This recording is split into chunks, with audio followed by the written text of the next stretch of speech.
with Photoshop. Let's get a tattoo without actually getting a tattoo. We will be getting this beautiful tattoo on Disha Patni's collarbone. For that, first change the blend mode of tattoo layer to multiply, which will make its white background disappear. Then we will resize and position it on her collarbone where we wanted to place it. Reduce the opacity to 80% as tattoos don't appear this much sharp in real. After that, go to filter, liquify, and here we will modify the shape of the tattoo based on the surface it is placed. Make sure to check show backdrop.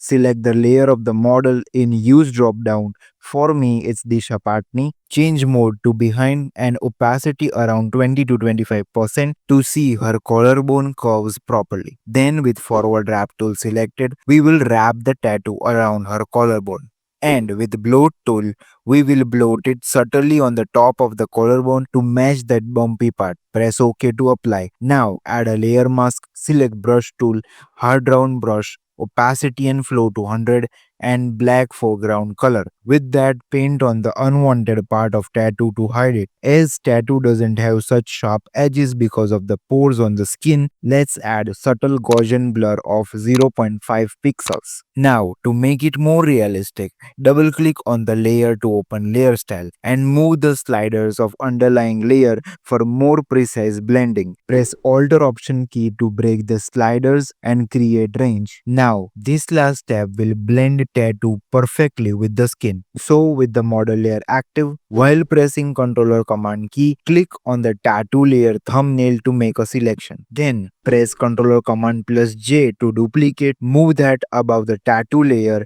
and convert it to Smart Object. After that, go to Filter, Other, High Pass and change the radius to 2 pixel. Change layers blend mode to overlay and clip it to tattoo layer. And now she has a perfect, realistic and beautiful tattoo. Also just like that, this guy has a tribal tattoo on his shoulder, this one got a lion tattoo on his chest, and this cute flower tattoo on this girl's back. Let me know which one you like the most. If you're watching till here, like the video, subscribe to the channel and comment what should we create next in Photoshop. Also, follow me on my socials, links are in the description. Until next time, keep watching Haynes Graphics.